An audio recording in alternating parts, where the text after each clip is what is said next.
I'm realizing this about my life now as I'm getting older, is that I like to do things that are not normal, that people would expect you to do. I like to push myself so that I can see how far I can go.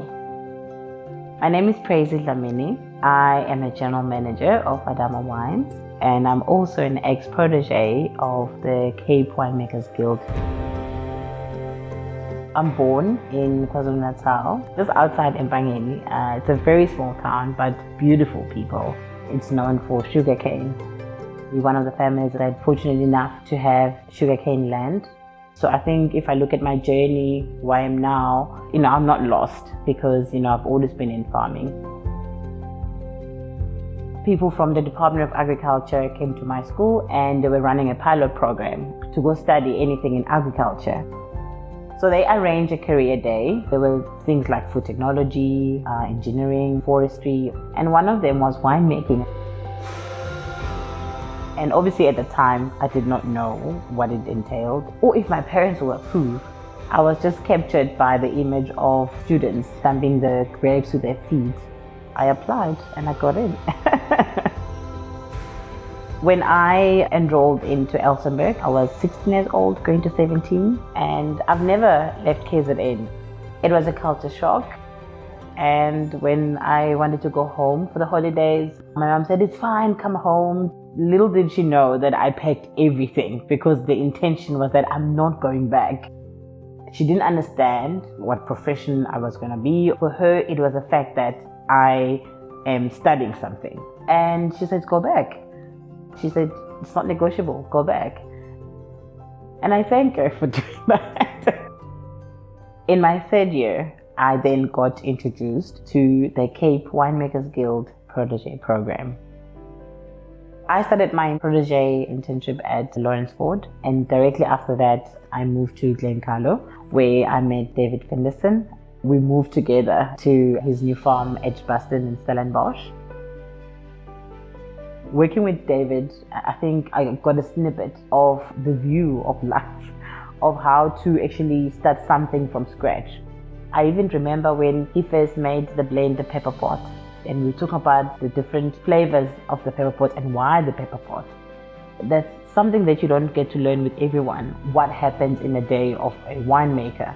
At the time also, he was trying to figure it out himself. I got to see the resilience in David and to see where Edgbaston is today and how well he's doing. It's humbling to see. I decided that in my last year, I just want to explore, I want to see something different. And Robertson was that. Obviously, it's the fact that I was going to work with Peter Ferreira, who also is known as Bubbles, to learn more about the MCC. To be part of the whole MCC process was amazing. It's like when you're growing a child when they're small and you could see their potential, that what they could be. I made my first barrel from the Cabernet Sauvignon block because I was set on making a cab. Sometimes fate will take you to places where you need to go. It will also introduce you to people that you need in your life. Going back for me was one of the best highlights of my internship. After I finished the Protégé program, I applied for a job at Bergkelder, owned by Distel Ven, and I got the job. The thing about working for a big company is that there's a lot of expectation put on you. I moved to Zonnebloem at Adamtas, and there I was heading 3 departments. Now, as a young woman who is black, now you're telling someone who's older than you what to do. I knew I had to be firm. You are firm with respect. The one thing that I must say that I never lost, that I was taught by my family, is that it doesn't matter who you are, it doesn't matter your age, I have to respect you. And I think the team that I worked with understood that. I got a phone call from Petrus Bosman. I was invited for an interview. Within the interview, I was introduced to a project called Adama Wines. I said to them, "I'm not looking for a job." And they said, "Well, this is exciting and we think you're the best person to help us bear this forward." Now you're taking me back to something that I really love. The touch and the thrill and everything about the harvest season. And I took the job. I was the last one to join in, but it was already a set team of women. These women come from Wellington and they grew up in the farm community. When the project was started, it was actually to use wine as a platform to help them or to empower them. Then we got a call from the global space. We love your story. We ended up coming up with her wine collection, taking the Adama wine story of these women, translating it into a bottle where you are saying it's a collective stories of all these people. That's where it started. Then we started a 2% bursary fund, giving back into the young people of the Wellington farming communities.